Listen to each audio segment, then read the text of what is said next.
Hey, welcome back for part 2. Now I'm going to show you how I made these railings. So I bought 20 4x4s, all pressure treated, cut those in half. Well, I cut them to 4 feet high.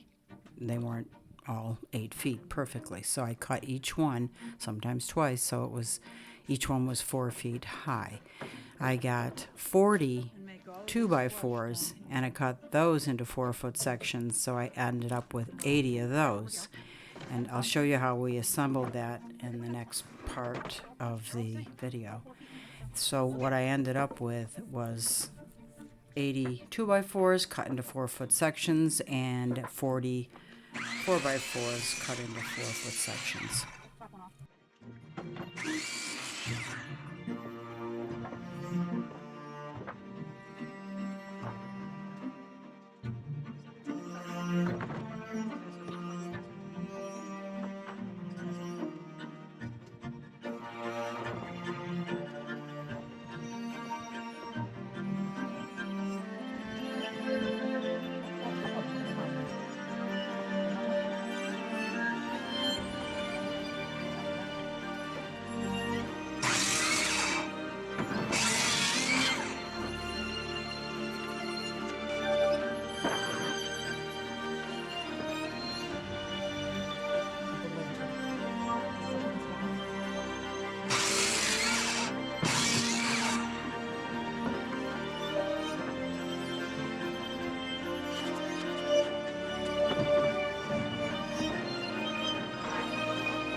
On the road, I've been away for far too long, but now I'm on my way back home. I hear the west winds calling out my name. They're telling me to head your way, down your road and past your gate. Keep your eyes on the horizon. I was looking to belong when I'd already found my home.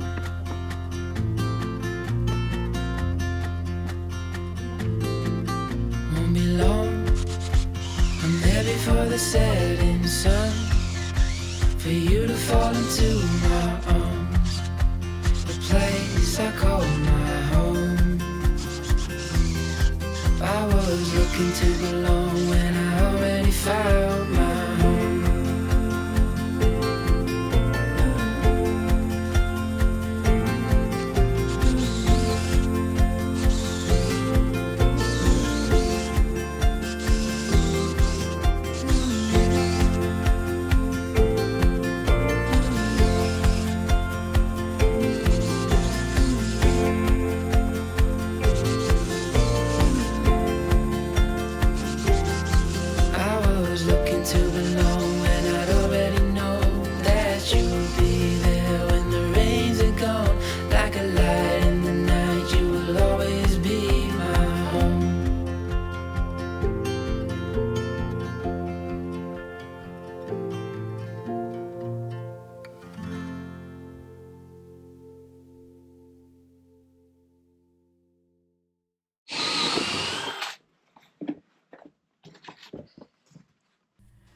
So here you can see I chamfered the edges of the tops actually of the 4x4 posts, and I'm also marking in the center of the 4x4 post, and also I think I did 6 holes, so every 6 holes I marked, and I did this on every post, so I had 40 posts. The bridge is 75 feet long. If you watch the first video, you know that. So it was quite a few posts. But I wanted to prepare everything before I got out, just about everything before I got it out on location, and didn't have to do all of this stuff. It was just easier to do it at the house.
So when you do that, you can stand on it and go down a little bit, pull up, pull up.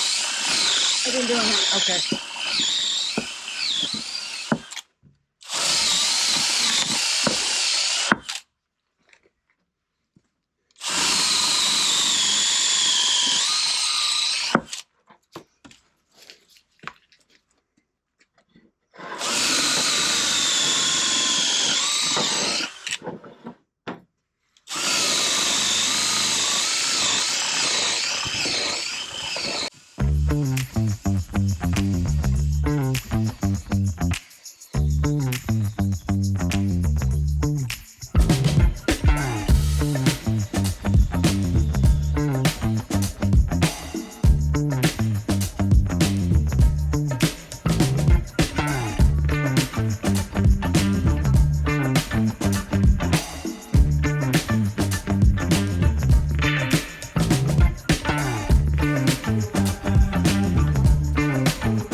So once we got to the river and the actual bridge fix, we folded down the tailgate of the truck and put those brackets right there, which were galvanized. I'll show you a picture of that.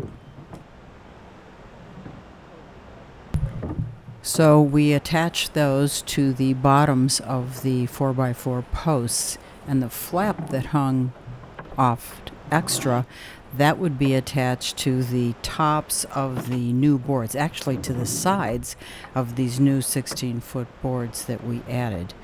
And that they used 2 screws. Now our guys did that. They used 2 screws until everything was all aligned. Then they secured it with longer screws.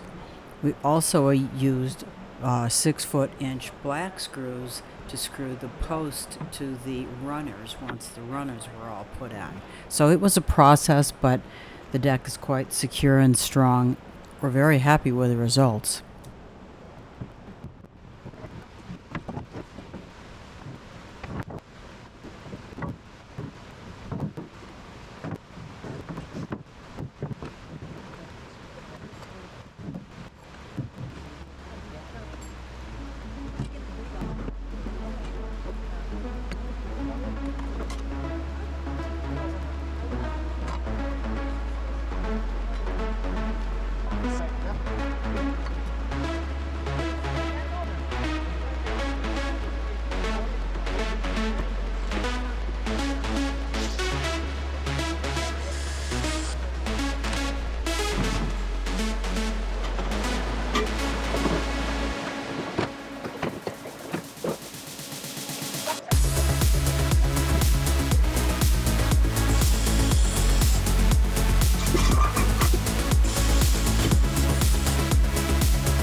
So this was part 2. I appreciate you watching. If you missed part 1, I'm going to add a end cap, which you can click on if you're on your computer, and check it out. If you want to see part 3, just subscribe, and I'm going to try and get it out next week, same time. And anyway, you'll see the updated version of our revised bridge. Thanks for watching.